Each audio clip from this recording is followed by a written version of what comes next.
Hi friends, welcome back to my channel Easy Threads and Needle. நம்ம இப்போ ஒரு சிம்பிளான பேக் நெக் ஒன்று பார்க்க போகிறோம். பேக் நெக் ப்ளவுஸ் பார்க்க போகிறோம்.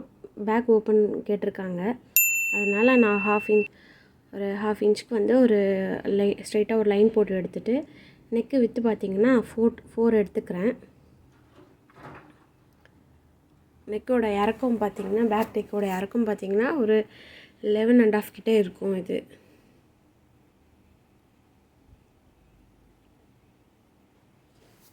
நெக்கு பார்த்திங்கன்னா ஒரு சின்ன போட் மாதிரி ஒரு சின்னதாக கொடுத்துட்டு அது கீழே வந்து ஒரு ஓவல் ஷேப் மாதிரி, அது ஓவல் ஷேப்பாக என்னென்னு தெரில, அது பேர் என்னன்னு தெரில எனக்கு, சென்டராக பார்த்து ஒரு மார்க் பண்ணிவிட்டு அதுலேருந்து 1.5 இன்ச் மட்டும் அகலம் எடுத்துக்கிறேன். எடுத்துகிட்டு நான் அதை அப்படியே ட்ரா பண்ணி எடுத்துக்கிறேன். ட்ரா பண்ணும்போது லைட்டாக அந்த மார்க்கரை இந்த மாதிரி ஃப்ரீயாக பிடிச்சி பண்ணிங்கனாலே நல்லா ஈஸியாக உங்களுக்கு மார்க் பண்ண வரும். இப்போ லைட்டாக ஒரு ஷேப் எடுத்துக்கிறேன். நெக்குக்கு ரொம்ப கர்வாக இல்லாமல் சும்மா லைட்டாக ஒன்று எடுத்துக்கிட்டு இப்போ நான் அதை கட் பண்ணி எடுக்க போகிறேன்.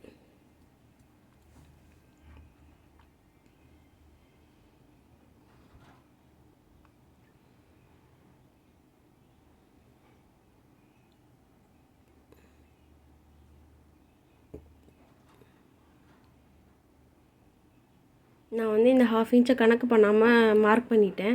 அதனால் நான் திரும்பவும் அதை அட்ஜஸ்ட் பண்ணிவிட்டு அப்புறமா மார்க் பண்ணி எடுத்துக்கிறேன். ஏன்னா நம்ம பைப்பிங் கொடுக்க போகிறோம். அதனால் கண்டிப்பாக ஒரு ஹாஃப் இன்ச் நீங்கள் ஸ்டிச்சிங்க்கு கொடுத்தீங்கன்னா தான் உங்களுக்கு கரெக்டாக வரும். சப்போஸ் நீங்கள் எதுவுமே கொடுக்காம டைரெக்டாக வச்சு ஸ்டிச் பண்ணிங்கன்னா உங்களுக்கு பேக்கோட அளவு வந்து குறைஞ்சிரும். அப்போ பின்னாடி உங்களுக்கு பட்டன் போடுறதுக்கெலாம் ரொம்ப கஷ்டமாக இருக்கும். இதே நீங்கள் நாட்டு வச்சிங்கன்னா ஈஸியாக போட்டுக்கலாம், ப்ராப்ளம் இல்லை. இதே நீங்கள் பட்டன்ஸோ ஒரு ஹூக்கும் வைக்கும் போது நீங்கள் ஒரு ஹாஃப் இன்ச் விட்டுட்டு ஸ்டிச் பண்ணுறது நல்லது. நான் அவ்வளோதான் கட் பண்ணி எடுத்துக்கிட்டேன்.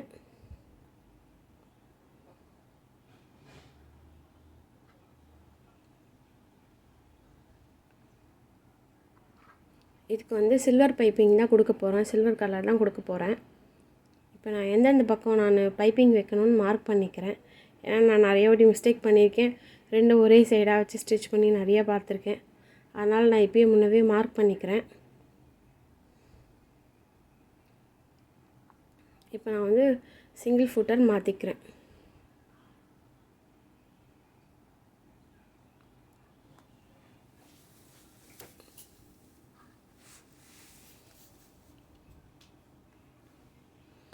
மாற்றிட்டு நெக் லைனில் கரெக்டாக ஒரு 1/4 இன்ச் வர மாதிரி அந்த பைப்பிங்கை வச்சு கரெக்டாக ஒரு ஸ்டிச் போட்டு எடுத்துக்கலாம்.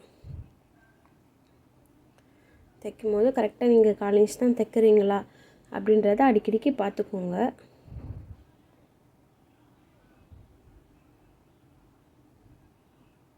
கரெக்டாக அந்த சென்டருக்கு ஒரு 1/4 இன்ச் முன்ன வரைக்கும் தையுங்க.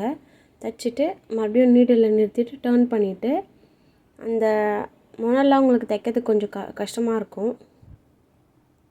அதுக்கெலாம் பொறுமையாக அந்த கிளாத்தை லைட்டாக மடித்து கொடுத்துட்டு அப்புறமா நீங்கள் தையுங்க, கொஞ்சம் உங்களுக்கு நல்லா வரும்.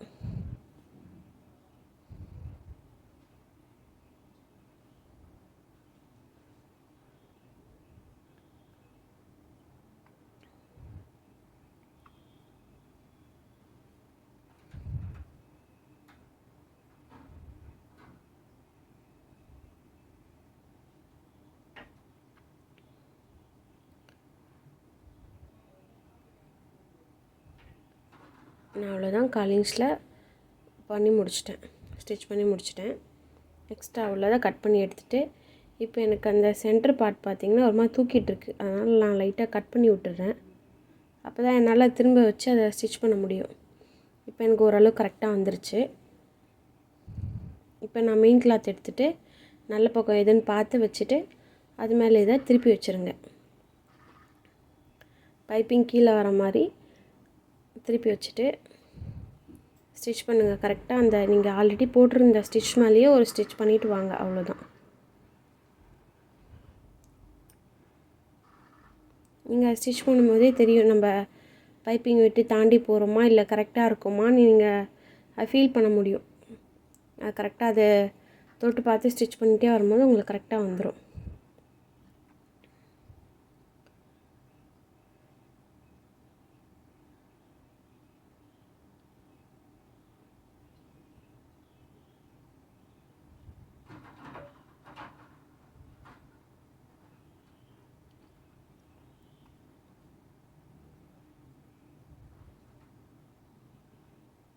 இப்போ எனக்கு பைப்பிங் கரெக்டாக வந்திருக்கான்னு நான் ஒரு வாட்டி செக் பண்ணிவிட்டேன்.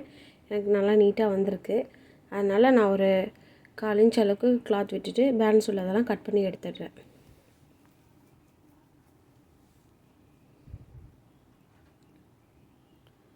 கட் பண்ணிவிட்டு இப்போ கரெக்டாக எங்கெல்லாம் கர்வ்ஸ் வரலாம் அங்கெல்லாம் ஒரு குட்டி குட்டி நாச்சஸ் போட்டு எடுத்துக்கோங்க.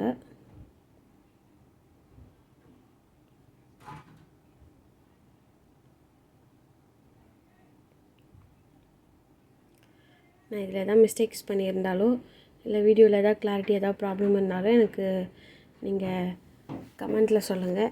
நான் நெக்ஸ்ட் அடுத்த வீடியோவில் நான் சரி பண்ணிக்கிறேன். இப்போ நான் சீம் ரிப்பேரை வச்சு அந்த கரெக்டாக அந்த சென்டரில் லைட்டாக கிளாத்தை பிடிச்சி இழுத்திங்கன்னா உங்களுக்கு அந்த இடம் நீட்டாக வந்துடும். இப்போ நான் அந்த பைப்பிங் ஓட்டின மாதிரியே ஒரு படிமான தையல் ஒன்று போட்டுக்கிறேன்.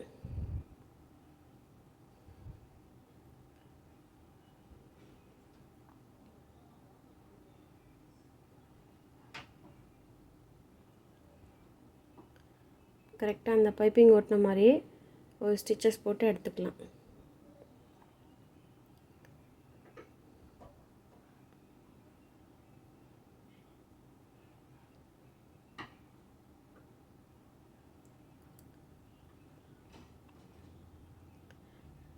இந்த கஸ்டமருக்கு பார்த்திங்கன்னா இந்த மாதிரி நெக் ரொம்ப பிடிக்கும். நான் இதை ஆல்ரெடி தைச்சி அவங்களுக்கு டெலிவரியும் பண்ணிட்டேன். இந்த ப்ளவுஸ் அவங்க போட்டு பார்த்துட்டு இது ரொம்ப பர்ஃபெக்டாக இருக்குது, இதே இதில் எனக்கு மற்ற எல்லாமே தைச்சி கொடுங்கன்னு இன்னும் என்கிட்ட கொடுத்துருக்காங்க. அதனோட வீடியோவும் நான் உங்களுக்கு ஷேர் பண்ணுறேன். இந்த ப்ளவுஸ் அவங்களுக்கு ரொம்ப சாட்டிஸ்ஃபையாக இருந்துச்சு. இன்னும் 2 ப்ளவுஸுமே கொடுத்துருந்தேன். அதில் ஒன்று பார்த்திங்கன்னா லைட்டாக கை டைட்டாக இருந்துச்சு, ஒரு குட்டி குட்டி ப்ராப்ளம் தான் இருந்துச்சு. இது ரொம்ப பர்ஃபெக்டாக அவங்களுக்கு கரெக்டாக இருந்துச்சு. அதனால் அவங்க இதுலேயே இதே சேம் மெஷர்மெண்ட்டில் எனக்கு மறுபடியும் ஸ்டிச் பண்ணி கொடுங்கன்னு சொல்லி இன்னும் 2 ப்ளவுஸ் எனக்கு கொடுத்துருக்காங்க. இப்போ நீங்கள் இந்த மாதிரி ப்ளவுஸ் மெட்டீரியல்லாம் எடுத்திங்கன்னா நம்ம கீழே மடித்து தைக்கிறதுக்கு ஒரு 1 to 1.5 இன்ச்சுக்கு அளவுக்கு கீழே விட்டுட்டு அதுக்கப்புறமா லைனிங் வச்சு ஸ்டிச் பண்ணிவிட்டு பேலன்ஸ் உள்ளதை இதை அப்படியே மடித்து வச்சு தைச்சிடலாம். இது ரொம்ப ஈஸியாக இருக்கும். உங்களுக்கு தனியாக கிளாத் கொடுத்து தைக்கணும்னு அவசியம் இல்லை. இதே நீங்கள் பார்டர் வச்ச ப்ளவுஸ் மாதிரி இருந்தால் தான் நீங்கள் தனியாக எக்ஸ்ட்ரா ஒரு கிளாத் வச்சு அடித்து திருப்புற மாதிரி இருக்கும். மோஸ்ட்டாக இந்த மாதிரிலாம் இருந்துச்சுன்னா மெட்டீரியல் நீங்கள் இந்த மாதிரி ட்ரை பண்ணுங்கள். இதுக்குன்னு தனியாக கிளாத் கட் பண்ணி அட்டாச் பண்ணி மடித்து தைக்கிறது கொஞ்சம் வேலை அதிகம். அதுக்கு நீங்கள் இந்த மாதிரி ஈஸியாக பண்ணிடலாம். நான் இப்போ சுற்றி ஸ்டிச் பண்ணிவிட்டு எக்ஸ்ட்ரா உள்ள கிளாத்லாம் கட் பண்ணி நீட்டாக எடுத்துட்டேன். இப்போ நான் வந்து சென்டர் டாட் பிடிக்க போகிறேன். உங்கள் ஸ்டிச்சிங்க்கு நான் 1/2 இன்ச் விட்டுட்டு பேலன்ஸ் உள்ளதில் சென்டர் பார்த்து அதை நான் மார்க் பண்ணி அதை எடுத்துக்கிறேன். ஒரு 4.5 கிட்ட நான் டாட்டோட ஹைட்டு பிடிக்க போகிறேன். நல்லா எப்போவுமே ஷார்ப்பாக எடுத்துகிட்டு வாங்க.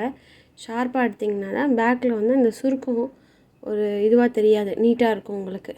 இல்லைன்னா அந்த இடம் மட்டும் ரொம்ப சுருங்கி குழியாக தெரியும். இப்போ நான் வந்து இந்த ப்ளவுஸ்க்கு வந்து பேக்கில் பட்டன் ஸ்டிச் பண்ண போகிறேன். அதனால் பட்டன் மேக்கிங் மிஷின் எடுத்து வச்சுருக்கேன். அதில் வந்து அந்த மெட்டீரியலில் வந்து ஒரு சின்ன புட்டா மாதிரி இருந்தது, அது வந்து பட்டனில் சென்டராக வர மாதிரி நான் வச்சுட்டு அந்த பட்டன் உள்ள இந்த கிளாத்தெல்லாம் இன்சர்ட் பண்ணி நல்லா டைட்டாக பிடிச்சிக்கிட்டு பட்டன் மேக்கிங் மிஷினோட அந்த டூல்ஸ் எல்லாம் நான் வந்து இன்சர்ட் பண்ணிக்கிறேன். ரொம்ப நாள் ஆச்சு யூஸ் பண்ணி, அதனால் எனக்கே மறந்து போச்சு எப்படி பண்ணணுன்ட்டு. அதை கொஞ்சம் இதுவாக பண்ணிகிட்ருக்கேன்.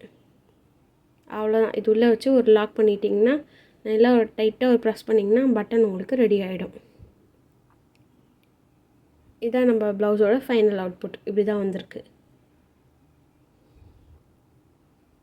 இந்த ப்ளவுஸ் ஸ்டிச் பண்ணதில் கஸ்டமரும் ஹாப்பி, நானும் ஹாப்பி.